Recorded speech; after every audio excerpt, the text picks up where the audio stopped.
Sometimes the most brilliant minds are found in the most unexpected places. Dr. Thomas Chen had lost everything that mattered to him: his research position at Stanford, his laboratory funding, and his wife Sarah to cancer 3 years ago.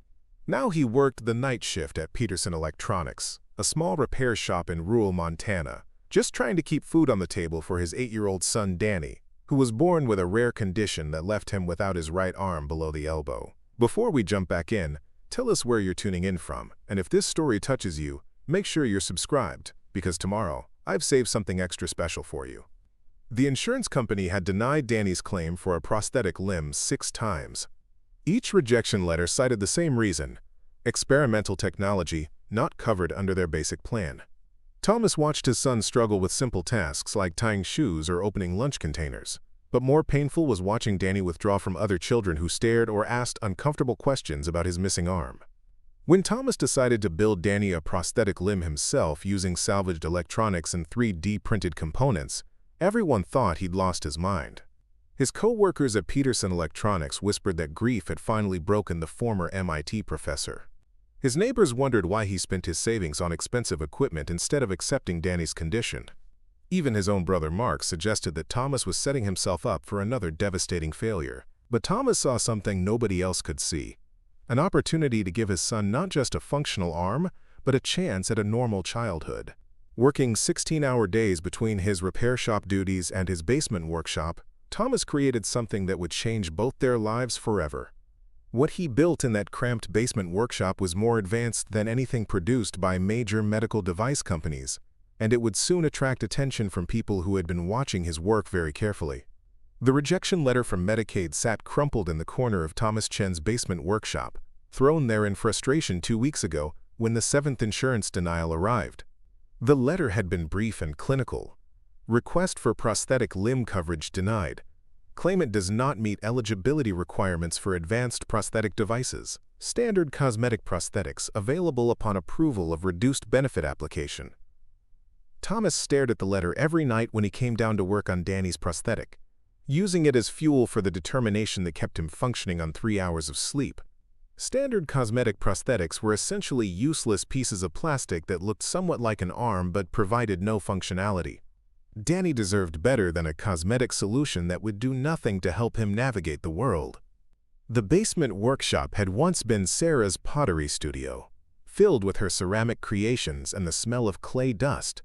Now it housed an eclectic collection of salvaged electronics, 3D printers Thomas had built from kits, and precision tools he'd accumulated during his years as a biomedical engineer at Stanford. The transformation of the space from art studio to engineering laboratory felt like another layer of loss, but Thomas had learned to compartmentalize grief in order to function as a single parent.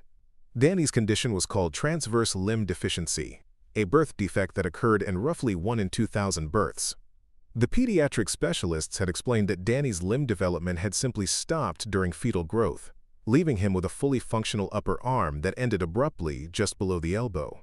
The condition wasn't progressive or painful, but it significantly impacted Danny's ability to perform bilateral tasks that most children took for granted. Thomas had spent months researching prosthetic technology, discovering that the field had advanced remarkably in recent years but remained largely inaccessible due to cost and insurance coverage limitations. Advanced myoelectric prosthetics, which used muscle contractions to control motorized joints, could cost upward of $60,000 and required ongoing maintenance that insurance rarely covered completely. Even if Thomas could afford such a device, the waiting lists at specialized clinics stretched for months. The breakthrough had come 6 weeks ago when Thomas discovered open-source prosthetic designs developed by volunteers around the world. Engineers, programmers, and makers shared blueprints, code, and techniques for building functional prosthetic devices using consumer-grade materials and electronics. The community was driven by the same frustration Thomas felt with the medical device industry's high costs and limited accessibility. Thomas had started with a basic mechanical design, but quickly realized that Danny's active lifestyle required something more sophisticated. At 8 years old, Danny wanted to climb trees, ride bicycles, and play sports with his friends. A simple mechanical gripper wouldn't provide the dexterity and strength needed for those activities. Thomas began incorporating advanced sensors, microcontrollers, and artificial intelligence algorithms that he'd developed during his research career at Stanford. The prosthetic limb taking shape in Thomas's workshop was unlike anything available commercially. Rather than relying solely on muscle contractions for control, Thomas had integrated multiple sensor types that could interpret Danny's intentions through a combination of muscle activity, nerve impulses, and even subtle movements of the residual limb. Machine learning algorithms continuously adapted to Danny's usage patterns, making the device more intuitive and responsive over time. The hand mechanism itself was a marvel of miniaturized engineering. Thomas had designed and fabricated custom servo motors that provided enough torque for Danny to grip objects firmly while maintaining precise control for delicate tasks. The fingers incorporated tactile feedback systems that transmitted pressure and texture information to Danny's nervous system through gentle electrical stimulation. The entire assembly was wrapped in a flexible, skin-like material that Thomas had synthesized using biocompatible polymers. But the most innovative aspect of Thomas's design was the neural interface system. Drawing on his doctoral research in biomedical engineering, Thomas had developed a non-invasive method for detecting and interpreting neural signals from Danny's residual limb. Tiny sensors embedded in the prosthetic socket could detect electrical activity from nerves that would have originally controlled Danny's missing hand. Advanced signal processing algorithms translated these neural patterns into precise motor commands, allowing Danny to control the prosthetic with natural, intuitive movements. Thomas worked on the prosthetic every night after Danny went to bed, driven by a combination of paternal love and scientific obsession. The project had consumed his savings, forcing him to sell Sarah's jewelry and take on extra repair work at Peterson Electronics. His supervisor, Janet Morrison, had noticed Thomas's exhaustion but attributed it to grief, rather than understanding the scope of his nocturnal engineering project. The first prototype had been a disaster. The motor control algorithms were unstable, causing the prosthetic hand to jerk unpredictably and frightening Danny during the initial fitting. Thomas spent 2 weeks redesigning the control system, implementing safety protocols and smoother motion profiles. The second attempt was better, but still too heavy and cumbersome for Danny to wear comfortably for extended periods. By the fourth iteration, Thomas had achieved something remarkable. The prosthetic weighed only slightly more than a natural arm and provided functionality that exceeded most commercial devices. Danny could write his name, button his shirt, and even play catch with the neighborhood children. The neural interface had learned Danny's movement patterns so well that controlling the prosthetic felt almost natural, like controlling a biological limb. Thomas documented, "Preparing and narrating this story took us a lot of time, so if you are enjoying it, subscribe to our channel. It means a lot to us." Now, back to the story. Every aspect of the design process, partly from scientific habit and partly with the hope of sharing his innovations with other families facing similar challenges. The basement workshop had become filled with engineering notebooks, technical drawings, and computer simulations that mapped out every component of the prosthetic system. Unbeknownst to Thomas, his detailed documentation would soon prove crucial for reasons he couldn't have imagined. The breakthrough moment came on a Tuesday evening in late October. Danny had been wearing the latest version of the prosthetic for 3 weeks, using it naturally for homework, meals, and play activities. Thomas was fine-tuning the tactile feedback calibration when Danny demonstrated something that left his father speechless. Without conscious effort or deliberate control commands, Danny picked up a raw egg from the kitchen counter and handed it to Thomas without breaking the shell. The precision required for that simple action was extraordinary. Danny's brain had learned to interpret feedback from the prosthetic's sensors and adjust grip pressure in real time, demonstrating a level of integration between human nervous system and artificial device that Thomas had only theorized might be possible. The prosthetic had become more than a tool. It had become part of Danny's body in a neurological sense. Thomas spent the following week running comprehensive tests on the prosthetic's performance, documenting capabilities that exceeded anything he'd seen in published research literature. Danny could thread a needle, shuffle playing cards, and even perform delicate tasks like removing splinters with tweezers. The machine learning systems had evolved beyond Thomas's original programming, developing optimization strategies that improved performance in ways Thomas didn't fully understand. The implications were staggering. Thomas had created a prosthetic device that represented a quantum leap forward in human-machine interface technology. The applications extended far beyond prosthetics into robotics, automation, and neural engineering. The algorithms he'd developed could revolutionize how humans interacted with machines in countless fields, from surgery to manufacturing to space exploration. But Thomas's focus remained entirely on Danny's well-being. Watching his son regain confidence and participate fully in childhood activities was worth more than any scientific recognition or commercial potential. Danny had stopped hiding his right arm and began eagerly showing friends how the prosthetic worked. The transformation in his son's self-esteem and social engagement convinced Thomas that every sleepless night and financial sacrifice had been justified. Thomas began reaching out to prosthetic specialists and biomedical engineers through online forums, sharing videos of Danny using the device and offering to collaborate with researchers or companies interested in developing similar technologies. The response was immediate and overwhelming. Prosthetists from around the world requested detailed specifications. Medical device companies offered to purchase Thomas's designs. Universities invited him to present his research at academic conferences. The attention made Thomas uncomfortable. He'd built the prosthetic for Danny, not for fame or profit. Sarah had always teased him about his reluctance to self-promote, saying he was the only professor she knew who preferred laboratory work to academic politics. Thomas missed Sarah's perspective on navigating opportunities and publicity, but he knew she would have encouraged him to share innovations that could help other families. Thomas decided to document the prosthetic design comprehensively and publish it as open-source technology, allowing other engineers and makers to build similar devices for children in need. He spent several weeks creating detailed technical specifications, assembly instructions, and software documentation. The project had grown beyond a personal solution into a potential platform for democratizing advanced prosthetic technology. The first sign that Thomas's work had attracted attention beyond the prosthetic community came through an encrypted email from someone identifying himself as Dr. Michael Torres from the Department of Defense Biomedical Research Division. The message was brief and professional, requesting a confidential meeting to discuss potential applications of Thomas's neural interface technology for military personnel injured in combat. Thomas was intrigued but cautious. Government interest in his research could provide funding and resources to help more children like Danny, but it could also complicate his plans for open-source publication.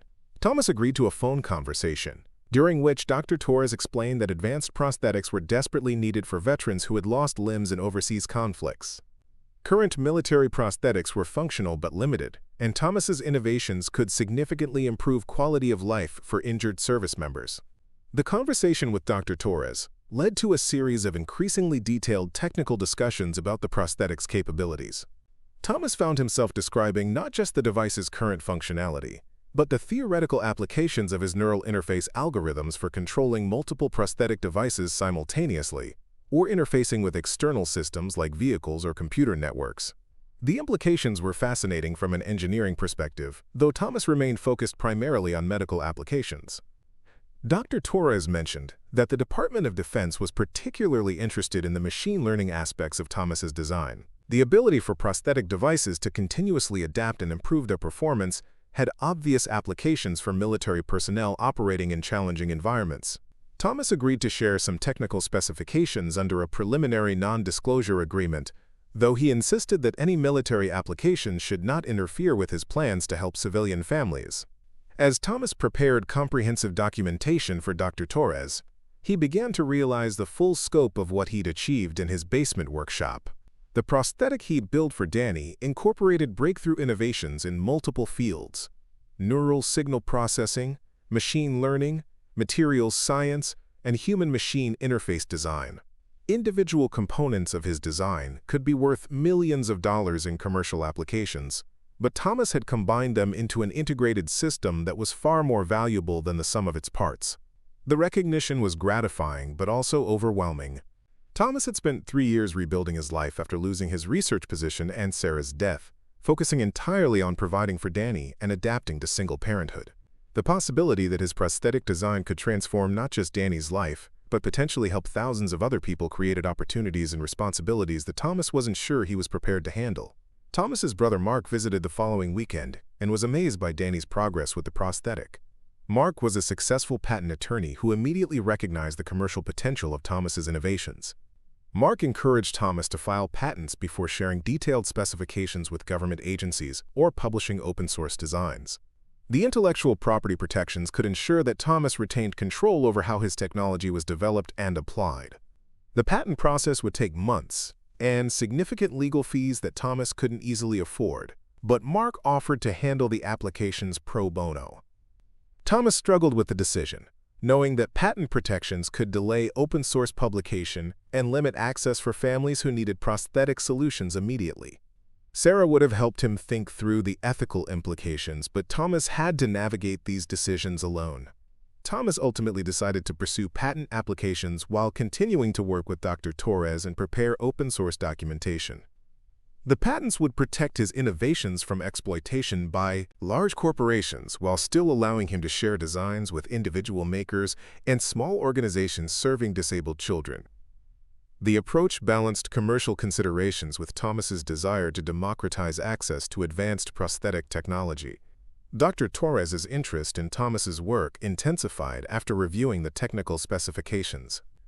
He explained that the Department of Defense was developing next-generation prosthetics for military personnel, and that Thomas's neural interface technology could be integrated into broader systems for controlling vehicles, weapons, and communication equipment. The applications extended far beyond prosthetic limbs into comprehensive human-machine integration for military operations. The scope of military interest in his technology both excited and concerned Thomas. The same algorithms that helped Danny control a prosthetic hand could potentially be used to control military drones or weapon systems through direct neural interface. Thomas had created the technology to help his son live a normal childhood, but the applications were expanding into areas that raised complex ethical questions about human enhancement and military technology. Thomas requested a face-to-face meeting with Dr. Torres to discuss the ethical implications of military applications and ensure that his technology wouldn't be used in ways that conflicted with his values. Dr. Torres agreed to visit Thomas's workshop the following week, explaining that seeing the prosthetic in action would help military researchers understand its potential for helping injured veterans. As Thomas prepared for Dr. Torres's visit, he reflected on how dramatically his life had changed since deciding to build Danny a prosthetic limb. The project that had started as a desperate father's attempt to help his disabled son had evolved into breakthrough research that could influence multiple industries and potentially change how humans interacted with technology. The basement workshop where Sarah had once created pottery was now the birthplace of innovations that might reshape prosthetic medicine and military technology. Danny seemed unaware of the attention his prosthetic was attracting from government researchers and medical device companies. To him, the device was simply part of his body that allowed him to participate fully in childhood activities. Thomas watched his son playing with friends in the backyard, using the prosthetic naturally and unconsciously, and felt profound satisfaction that the most important goal had been achieved. Danny was happy, confident, and living the normal childhood that had seemed impossible just months earlier. The night before Dr. Torres's scheduled visit, Thomas worked late in the basement workshop, reviewing his documentation and preparing demonstration materials that would showcase the prosthetic's capabilities without revealing proprietary details he wanted to protect. The workshop was filled with prototypes, technical drawings, and computer equipment that represented 2 years of intensive research and development. Thomas felt pride in what he'd accomplished, but also anxiety about how his innovations might be applied beyond his original humanitarian intentions. Thomas had no way of knowing that Dr. Torres's visit would be far more significant than a simple research collaboration meeting. Hidden within the Department of Defense's interest in his neural interface technology was a classified project that had been searching for exactly the kind of breakthrough Thomas had achieved in his basement workshop. The prosthetic he'd built for Danny was about to become the foundation for military applications that would attract attention from the highest levels of government and transform Thomas's quiet life in rural Montana forever. Outside, autumn snow was beginning to fall on the small town that had become home to one of the most advanced prosthetic devices ever created. Thomas adjusted the workshop's heating system and continued documenting his research, unaware that tomorrow would bring visitors whose interest in his work extended far beyond helping disabled children or injured veterans. The neural interface technology he developed was about to be recognized as a strategic asset, with national security implications that would change everything for Thomas and Danny. The prosthetic limb that had restored Danny's childhood was also about to thrust them both into a world of government secrecy, military contracts, and ethical dilemmas that Thomas never could have imagined when he started salvaging electronics to build his son an artificial arm. Dr. Michael Torres arrived at Thomas Chen's workshop on a gray Thursday morning in November, driving a black sedan that looked distinctly government-issued, despite its civilian license plates. Thomas watched from the kitchen window as Torres parked beside Thomas's aging pickup truck, the contrast between the vehicles highlighting the different worlds they represented. Torres was younger than Thomas had expected, perhaps 40, with the bearing of someone accustomed to classified briefings and security protocols. Danny was at school, which Thomas had arranged deliberately. Until he understood the scope of government interest in his prosthetic technology, Thomas preferred to keep his son away from official attention. The meeting was scheduled to last 2 hours, enough time for Torres to examine the prosthetic design and discuss potential military applications without disrupting Danny's routine. Torres introduced himself with a firm handshake and presented identification from the Department of Defense Biomedical Research Division. His credentials appeared legitimate, though Thomas had no experience verifying government documentation. Torres explained that he held a doctorate in biomedical engineering from MIT and had spent 8 years developing medical technology for military applications, including advanced prosthetics for combat veterans. The basement workshop impressed Torres immediately. He examined Thomas's collection of 3D printers, electronic components, and precision tools, with the appreciation of someone who understood both the complexity of the project and the resourcefulness required to accomplish it on a limited budget. Torres asked detailed questions about Thomas's fabrication techniques, software development process, and testing methodologies that demonstrated genuine technical expertise. Thomas demonstrated the prosthetic using video recordings of Danny's activities, showing Torres how naturally his son could perform complex manipulation tasks. Torres was particularly interested in the neural interface system, asking probing questions about signal processing algorithms, machine learning implementation, and the biological mechanisms that enabled such precise control. The technical discussion lasted over an hour and covered aspects of Thomas's design that weren't documented in the specifications he'd shared previously. Torres explained that the Department of Defense was developing next-generation prosthetics under a classified program called Project Renaissance, which aimed to provide injured military personnel with prosthetic devices that exceeded the functionality of biological limbs. Current military prosthetics were functional, but limited in dexterity, strength, and sensory feedback. Thomas's neural interface technology represented a potential breakthrough that could revolutionize prosthetic medicine for veterans. The conversation took an unexpected turn when Torres mentioned that Project Renaissance was part of a broader initiative to develop human-machine interface technology for military applications beyond prosthetics. The same neural interface algorithms that controlled Danny's prosthetic hand could potentially be adapted to control vehicles, aircraft, weapons systems, and communication networks through direct neural connection. The implications were staggering from both technological and strategic perspectives. Thomas felt increasingly uncomfortable, as Torres described potential military applications that extended far beyond medical prosthetics. The idea of soldiers controlling weapons systems through neural interface raised ethical questions that Thomas hadn't considered when developing the technology for Danny. Thomas had created the neural interface to help his disabled son perform normal childhood activities, not to enhance military capabilities or create more efficient killing machines. Torres sensed Thomas's discomfort and emphasized that Project Renaissance remained focused on medical applications for injured veterans. The broader military applications were theoretical possibilities being explored by other research teams, not immediate priorities for Thomas's involvement. Torres assured Thomas that his primary contribution would be developing improved prosthetics for service members who had lost limbs in combat operations overseas. Thomas asked about the scope of veteran amputee populations and was shocked to learn that over 1,500 military personnel had lost limbs in recent conflicts.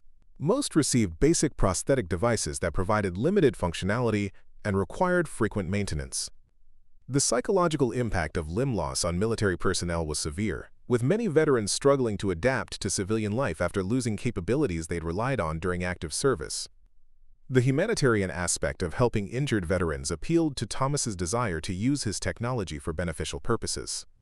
He developed the prosthetic to help Danny, but expanding that help to veterans who'd sacrificed limbs in service to their country seemed like a natural extension of his original mission. Torres offered substantial funding for research and development that would allow Thomas to improve his designs while helping more people in need. Torres presented a preliminary contract that would provide Thomas with a research laboratory, graduate student assistance, and access to advanced fabrication equipment in exchange for exclusive rights to his neural interface technology for military applications. The financial terms were generous, offering Thomas more money than he'd earned in his entire academic career. But the exclusivity requirements troubled him. Accepting the contract would prevent Thomas from sharing his innovations through open-source publication or collaborating with civilian prosthetic organizations. Thomas requested time to review the contract with his brother Mark, who had legal expertise in intellectual property and government contracts. Torres agreed to a one-week review period but emphasized that the opportunity was time-sensitive due to competing research programs and congressional funding cycles. Other organizations were developing similar technologies, and the Department of Defense needed to secure Thomas's innovations before competitors achieved comparable breakthroughs. After Torres left, Thomas spent the afternoon researching Project Renaissance and the Department of Defense Biomedical Research Division. Most information about the program was classified, but congressional testimony and budget documents revealed that the military was investing billions of dollars in human enhancement technologies, including advanced prosthetics, neural interfaces, and biological augmentation systems. Thomas's neural interface technology appeared to be a missing piece in a larger strategic initiative. Thomas discovered that Dr. Michael Torres had published extensive research on brain-computer interfaces and had been involved in several classified projects related to human performance enhancement. Torres's academic background was impressive, but his transition from university research to military applications suggested involvement in projects that extended beyond medical prosthetics. Thomas began to suspect that his prosthetic technology was being evaluated for applications that Torres hadn't fully disclosed. The ethical implications of military applications weighed heavily on Thomas's mind as he prepared dinner and waited for Danny to return from school. The neural interface algorithms he'd developed could potentially be used to create more effective killing machines or to enhance soldiers beyond normal human capabilities. Thomas had created the technology to help his disabled son live a normal life, but the same innovations could be used to make warfare more efficient and deadly. Danny arrived home excited about a school science fair project and eager to demonstrate new capabilities he'd discovered with his prosthetic. Over the past week, Danny had learned to play piano using both hands, with the prosthetic providing enough dexterity to handle complex musical passages. Thomas watched his son play a simple melody and felt profound satisfaction that the prosthetic was fulfilling its original purpose of enabling normal childhood development. Thomas decided to discuss the government meeting with Danny in age-appropriate terms, explaining that some people were interested in the prosthetic technology to help soldiers who had been injured in wars. Danny was enthusiastic about the possibility of helping other people, though he didn't fully understand the complexity of military applications or the ethical dilemmas Thomas was facing. That evening, Thomas called his brother Mark to discuss the Department of Defense contract and seek advice about the legal and ethical implications of military collaboration. Mark was excited about the financial opportunities, but concerned about the exclusivity requirements and potential restrictions on Thomas's freedom to publish research or work with other organizations. Mark recommended negotiating modifications to the contract that would preserve Thomas's ability to help civilian populations while still providing military applications. Mark also raised concerns about the national security implications of Thomas's technology. Advanced neural interface systems could be considered strategic assets that the government might seek to control or classify regardless of Thomas's preferences. Mark suggested that Thomas should consult with experts in government contracts and national security law before making commitments that could affect his long-term freedom to use his own innovations. Thomas spent the next several days researching the legal framework surrounding government technology contracts and was disturbed to discover extensive precedents for military classification of civilian research. Scientists who develop technologies with national security applications often found their work subject to export controls, publication restrictions, and government oversight that limited their ability to share innovations with the broader scientific community. The prospect of his prosthetic technology being classified as a national security asset created a dilemma Thomas hadn't anticipated. He'd developed the neural interface algorithms to help Danny and planned to share the innovations with other families facing similar challenges. Government classification could prevent open-source publication and limit access to the technology for disabled children whose families couldn't afford commercial prosthetic devices. Thomas contacted several academic colleagues who had experience with government research contracts and received mixed advice about working with the Department of Defense. Some emphasized the generous funding and advanced facilities that military contracts provided, while others warned about loss of academic freedom and potential ethical compromises involved in weapons-related research. The consensus was that Thomas should proceed cautiously and ensure he understood all implications before signing agreements. Dr. Amanda Rodriguez, a former colleague from Stanford who now worked on medical device regulation, provided particularly valuable perspective on Thomas's situation. Rodriguez explained that the FDA approval process for advanced prosthetic devices was extremely expensive and time-consuming, often taking years and costing millions of dollars. Government contracts could accelerate approval by providing funding and regulatory support that would be impossible for Thomas to obtain independently. Rodriguez also warned that the medical device industry was dominated by large corporations with extensive patent portfolios and legal resources. Individual inventors like Thomas often found their innovations absorbed by major companies through acquisition or patent litigation. Government partnership could provide protection from corporate exploitation while ensuring that Thomas's technology reached people who needed it most. The conversation with Rodriguez helped Thomas understand that his choice wasn't simply between government collaboration and independent development. The medical device industry was complex and heavily regulated, with numerous barriers that prevented innovative technologies from reaching patients. Government partnership offered advantages that could outweigh the restrictions, particularly if Thomas could negotiate terms that preserved his humanitarian goals. Thomas began drafting a counter-proposal to the Department of Defense contract that would provide military funding and support while preserving his ability to develop civilian applications. The proposal included provisions for open-source publication of basic prosthetic designs, collaboration with non-profit organizations serving disabled children, and academic freedom to publish research findings. Thomas hoped to create a partnership that would advance both military and humanitarian applications of his technology. Dr. Torres called the following week to discuss Thomas's review of the contract and expressed willingness to negotiate modifications that would address Thomas's concerns. Torres explained that the Department of Defense was primarily interested in securing access to Thomas's neural interface technology and preventing competitors from gaining strategic advantages. Reasonable accommodations for civilian applications could be incorporated into the agreement without compromising military objectives. The negotiation process revealed that Project Renaissance was more extensive than Torres had initially indicated. The program included partnerships with multiple universities, research laboratories, and technology companies working on various aspects of human-machine interface development. Thomas's neural interface algorithms would be integrated with advanced robotics, materials, science, and computer systems developed by other contractors to create comprehensive prosthetic platforms.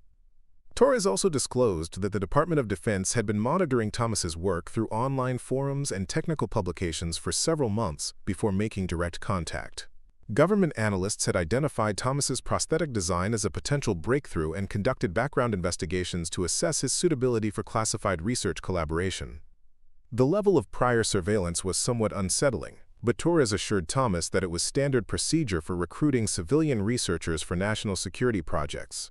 Thomas learned that his academic dismissal from Stanford had actually enhanced his attractiveness as a government contractor. Researchers with grievances against academic institutions were considered more likely to maintain security clearances and less likely to compromise classified information. Thomas's personal motivation to help his disabled son also suggested dedication and reliability that government recruiters found appealing. The background investigation had revealed details about Thomas's financial struggles, Sarah's death, and Danny's medical condition that Torres already knew before their first meeting. The government's knowledge of personal information was invasive, but also demonstrated the thoroughness of their evaluation process.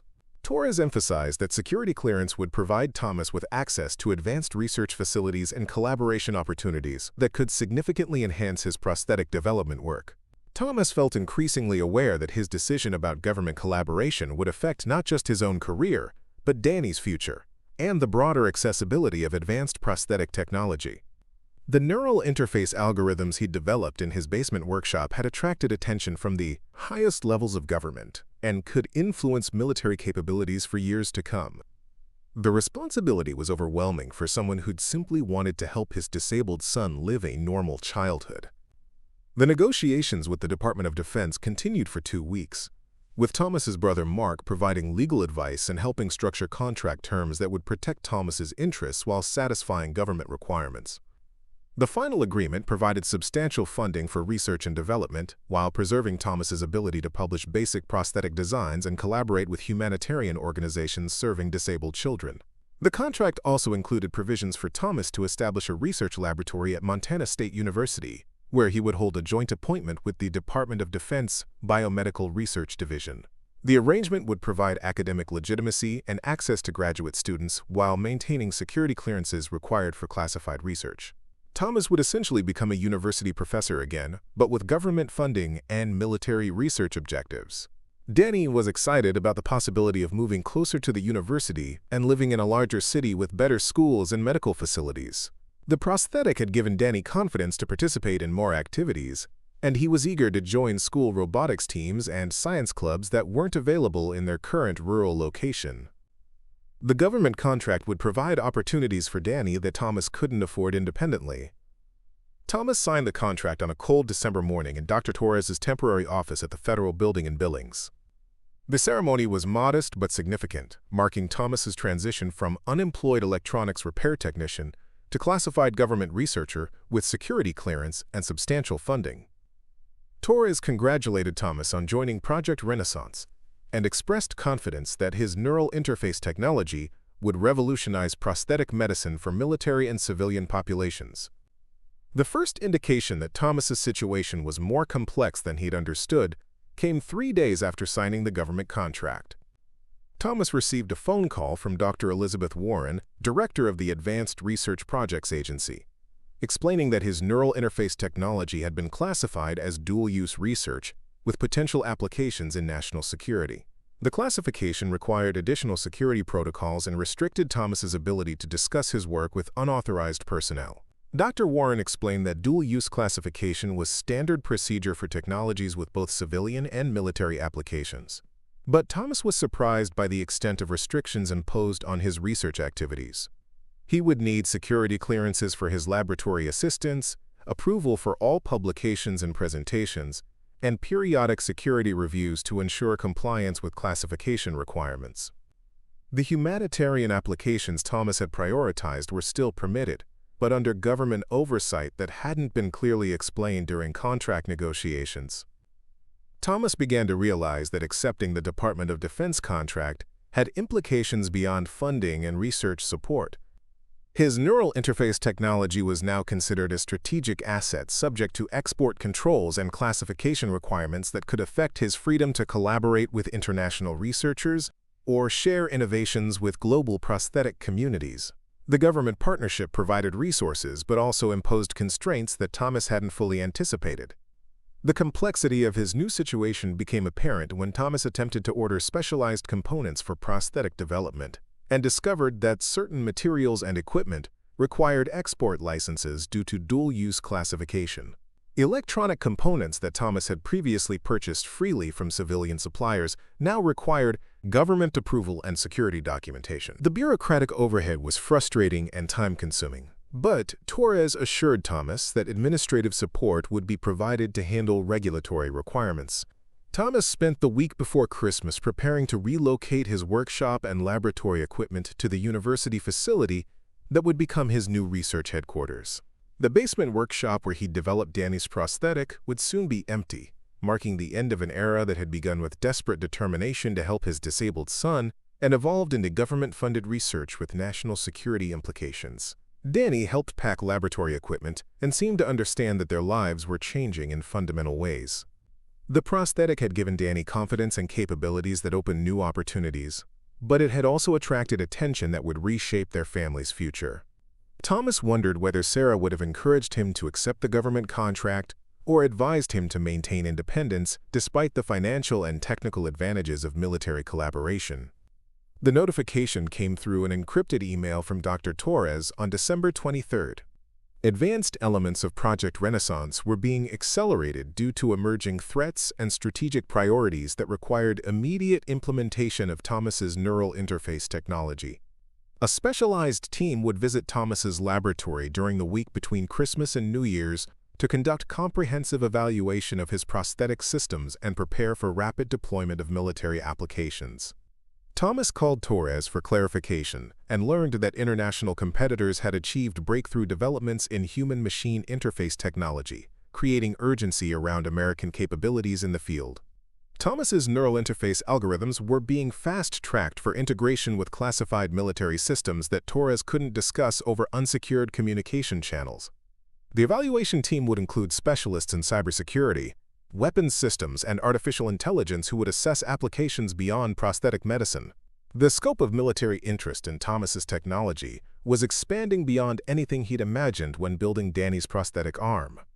The neural interface algorithms he'd developed to help his son perform childhood activities were being evaluated for controlling autonomous weapons, piloting aircraft, and interfacing with intelligence systems that could enhance military capabilities in fundamental ways. Thomas felt increasingly concerned about the implications of his innovations for warfare and international security. Thomas spent Christmas Eve in his basement workshop, documenting the prosthetic development process and reflecting on how dramatically his life had changed since deciding to build Danny an artificial arm. The project that had started as a desperate father's attempt to help his disabled son had evolved into classified research that could influence military technology for decades. The transformation was both exciting and terrifying, representing opportunities and responsibilities that Thomas felt unprepared to handle. Danny opened Christmas presents with enthusiasm, using his prosthetic naturally to unwrap gifts and assemble toys. Watching his son's joy and confidence reminded Thomas of his original motivation for developing the neural interface technology. Regardless of government applications or military contracts, the prosthetic had achieved its primary purpose of giving Danny the ability to participate fully in childhood activities and social interactions. The evaluation team was scheduled to arrive the morning after Christmas, bringing equipment and personnel that would assess Thomas's laboratory for potential security upgrades and operational expansion. Thomas suspected that his quiet life in rural Montana was about to end permanently, replaced by government oversight and military research objectives that would define his career for years to come. Thomas looked out the workshop window at snow-covered mountains and thought about the peaceful isolation that had allowed him to develop breakthrough technology without external pressure or oversight. Soon his research would be conducted in secure facilities under government supervision, with applications that extended far beyond helping disabled children. The basement workshop had been a sanctuary where grief and determination had combined to create innovations that would change the world, but that sanctuary was about to be left behind forever.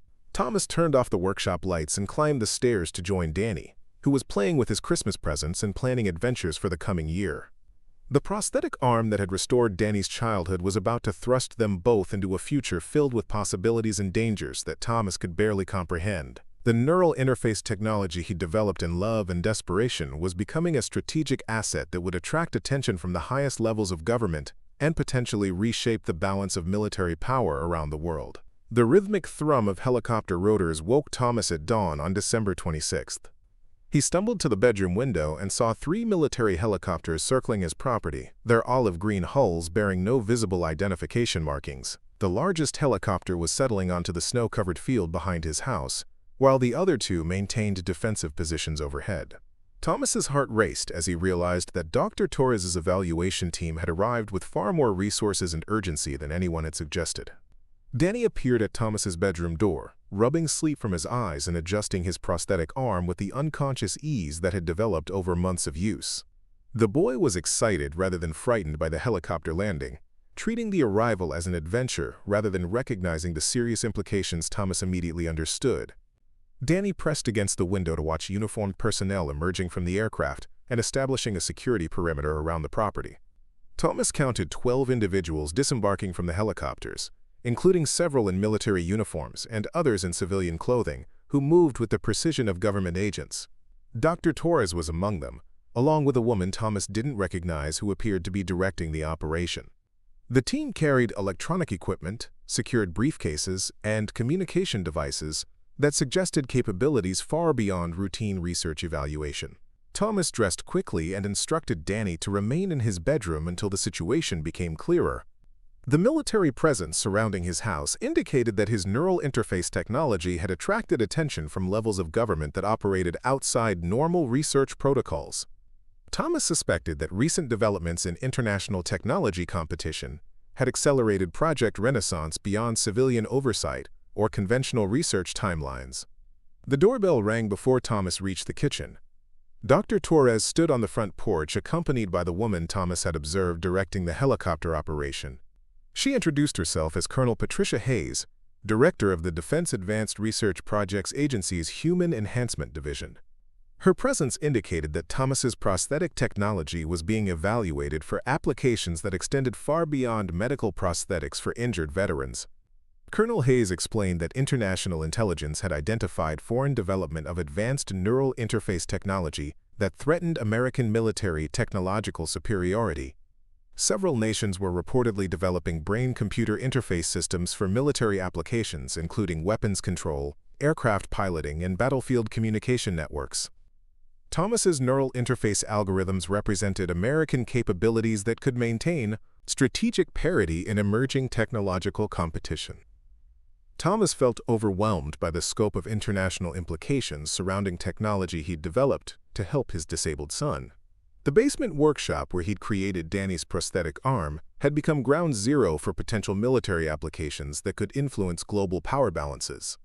Colonel Hayes emphasized that Thomas's cooperation was essential for national security, though she assured him that humanitarian applications would continue to receive support and development resources.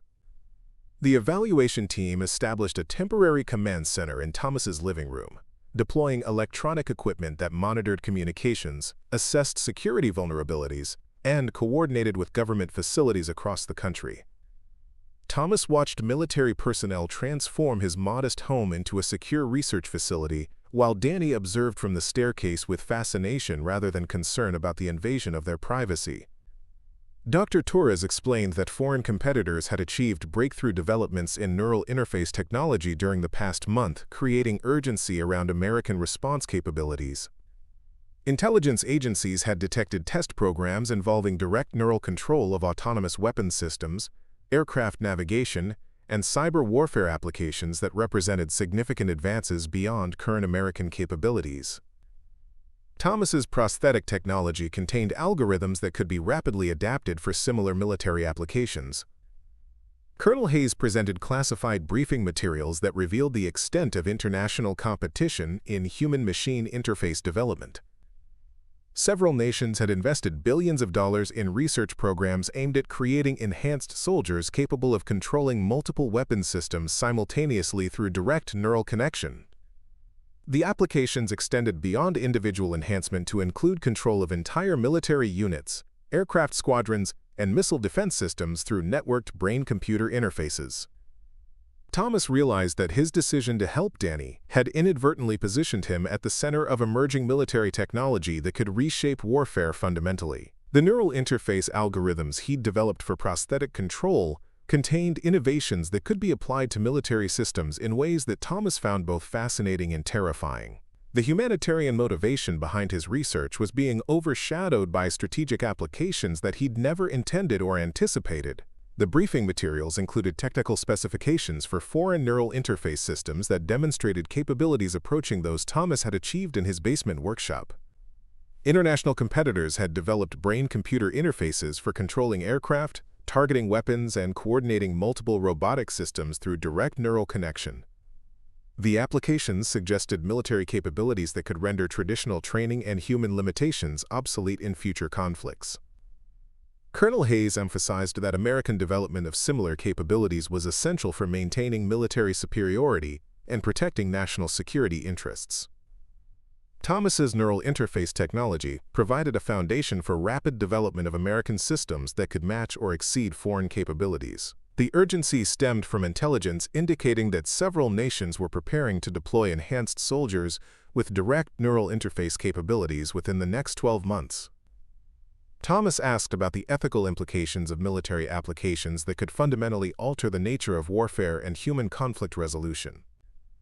Colonel Hayes acknowledged the complexity of ethical considerations, but emphasized that American development of neural interface technology was primarily defensive, aimed at protecting against foreign capabilities rather than initiating new forms of conflict. The choice wasn't whether such technologies would be developed, but whether America would maintain technological parity with potential adversaries. The evaluation team spent the morning examining Thomas's prosthetic documentation and testing equipment, while Danny demonstrated the device's capabilities for military observers. The boy was delighted by the attention and eager to show how naturally he could control the prosthetic for complex manipulation tasks. Military personnel were amazed by the precision and responsiveness of Thomas's neural interface system, recognizing immediately how the same technology could be adapted for weapons control and vehicle operation.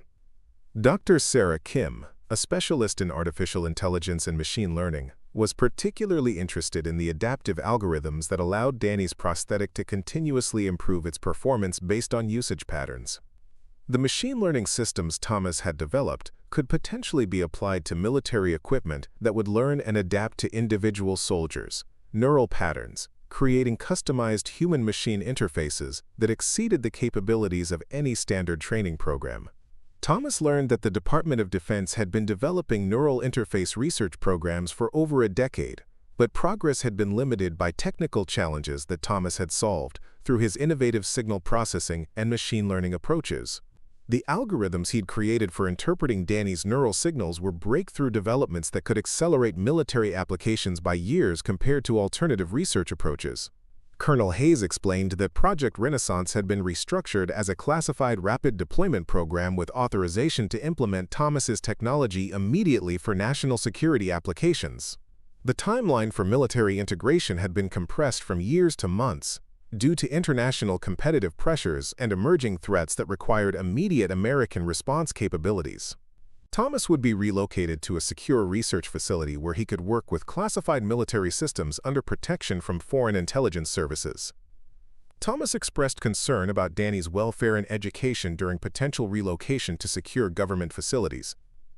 Colonel Hayes assured Thomas that comprehensive support would be provided for Danny's continued development, including access to specialized medical care, educational opportunities, and prosthetic maintenance that would exceed anything available in civilian settings. The government was committed to ensuring that Danny benefited from his father's contributions to national security while receiving protection from potential foreign targeting. The prospect of foreign intelligence services targeting Danny because of Thomas's technology was sobering and frightening. Thomas hadn't considered that his prosthetic innovations could expose his family to international espionage or potential kidnapping attempts by foreign governments seeking access to American neural interface capabilities. Colonel Hayes explained that security protocols were necessary to protect both Thomas's technology and his family from threats that extended beyond normal civilian law enforcement capabilities. Thomas spent the afternoon reviewing classified technical specifications for military neural interface applications, while Danny played with toys under the watchful supervision of government personnel. The boy seemed to enjoy the attention and treated the military presence as an exciting adventure rather than understanding the serious implications for their family's future. Thomas envied Danny's innocence and wondered how much of the situation he should explain to his 8-year-old son. The military applications document revealed the full scope of Project Renaissance and related programs aimed at developing enhanced soldiers with direct neural control over weapons, vehicles, and communication systems. Thomas's prosthetic algorithms were being evaluated for integration with advanced military equipment including fighter aircraft, autonomous weapons platforms, and battlefield communication networks that could be controlled through direct brain-computer interface. Dr. Kim explained that Thomas's machine learning algorithms could be adapted to create neural interface systems that would allow individual soldiers to control multiple robotic units simultaneously, effectively multiplying force capabilities beyond traditional human limitations. The applications included controlling drone swarms, coordinating artillery systems, and operating complex weapons platforms through direct neural connection rather than conventional training and manual operation. Thomas realized that accepting government partnership had committed him to developing technology that could fundamentally alter the nature of human conflict and military operations. The prosthetic he'd built to help Danny participate in normal childhood activities contained innovations that could create enhanced soldiers capable of capabilities far beyond traditional human limitations. The transformation from humanitarian medical device to strategic military weapon was both remarkable and troubling. Colonel Hayes presented a comprehensive relocation plan that would move Thomas and Danny to a secure research facility in Colorado, where classified military applications could be developed under protection from foreign intelligence services. The facility included advanced laboratories, living quarters, educational facilities for Danny, and security measures that would ensure their safety while Thomas worked on adapting his technology for military deployment. The relocation timeline was immediate, with departure scheduled for the following morning to minimize exposure to potential foreign surveillance or targeting. Thomas would be allowed to bring personal belongings and prosthetic equipment, but all research documentation and computer systems would be transferred to secure government facilities under classified protocols. The basement workshop where Thomas had developed breakthrough innovations would be sealed and secured as a potential intelligence asset. Thomas requested time to consider the relocation proposal and discuss the implications with Danny, but Colonel Hayes emphasized that national security concerns required immediate decision and implementation. Foreign intelligence services were reportedly attempting to identify and recruit American researchers working on neural interface technology, creating urgency around protecting Thomas and his innovations from potential compromise or theft. The afternoon briefing included intelligence reports indicating that foreign agents had been conducting surveillance on American researchers involved in brain-computer interface development. Several scientists working on similar projects had received recruitment approaches from foreign governments offering substantial financial incentives for technical information or research collaboration. Thomas's high-profile innovations had likely attracted similar attention from international competitors seeking American neural interface capabilities. Thomas felt trapped between his desire to help injured veterans and disabled children through prosthetic technology and the government's need to protect American military capabilities from foreign acquisition. The humanitarian applications that had motivated his research were being overshadowed by strategic military requirements that Thomas found both necessary for national security and troubling for their implications regarding future warfare. Danny joined Thomas for dinner while military personnel maintained security positions throughout the house. The boy was excited about the possibility of living at a government facility with advanced laboratories and educational resources, treating the situation as an adventure rather than understanding the restrictions and security implications involved. Thomas tried to explain the situation in age-appropriate terms while avoiding details that might frighten Danny or compromise classified information. The Bonnie Lowell evening briefing revealed additional intelligence about foreign neural interface programs that had achieved concerning capabilities in recent months. International competitors had reportedly developed systems allowing direct neural control of military aircraft with precision exceeding traditional pilot training, along with weapons targeting systems that could engage multiple targets simultaneously through brain-computer interface. The developments suggested that neural interface technology was rapidly becoming essential for maintaining military effectiveness. Colonel Hayes explained that American deployment of similar capabilities was critical for protecting national security interests and maintaining strategic parity with potential adversaries. Thomas's neural interface algorithms provided the foundation for rapid development of American systems that could match foreign capabilities while incorporating safety protocols and ethical guidelines that might not constrain international competitors. The choice was between American development under responsible oversight or allowing foreign governments to achieve decisive technological advantages. Thomas agreed to the relocation plan after receiving assurances that Danny would receive excellent educational opportunities and continued access to prosthetic development resources. The decision was driven partly by national security arguments and partly by recognition that government facilities could provide Danny with specialized medical care and educational resources that exceeded anything available in rural Montana. The prosthetic technology that had restored Danny's childhood was opening doors to opportunities that Thomas could never have provided independently. The final briefing session included detailed plans for adapting Thomas's neural interface algorithms to specific military applications while preserving humanitarian development for prosthetic medicine. The dual-track approach would allow Thomas to continue helping disabled children and injured veterans while contributing to national security requirements that had become urgent due to international competitive developments. The balance between humanitarian and military applications represented a compromise that addressed both Thomas's values and government needs. Thomas spent his last evening in the basement workshop where he developed Danny's prosthetic, reflecting on the unexpected journey from desperate father to classified government researcher.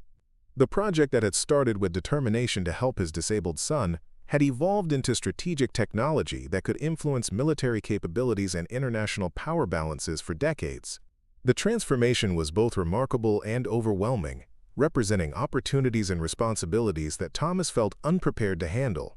The helicopters returned before dawn to transport Thomas and Danny to their new life at the secure research facility in Colorado.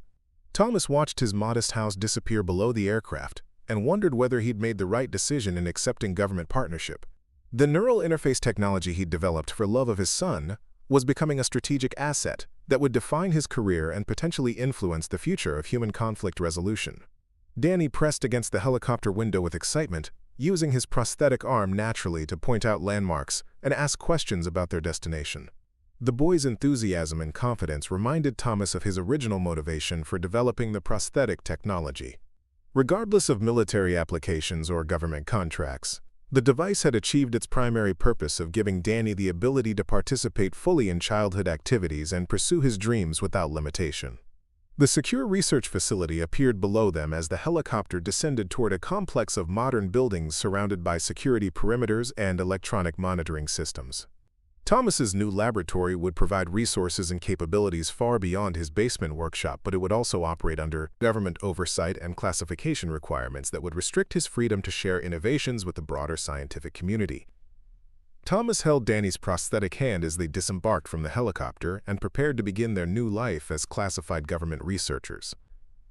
The neural interface technology that had restored his son's childhood was about to be transformed into military capabilities that could reshape warfare and international competition. The basement workshop in rural Montana had been left behind, but the innovations developed there would influence military technology and humanitarian prosthetic medicine for generations to come. Up next, you've got two more standout stories right on your screen. If this one hit the mark, you won't want to pass these up. Just click and check them out.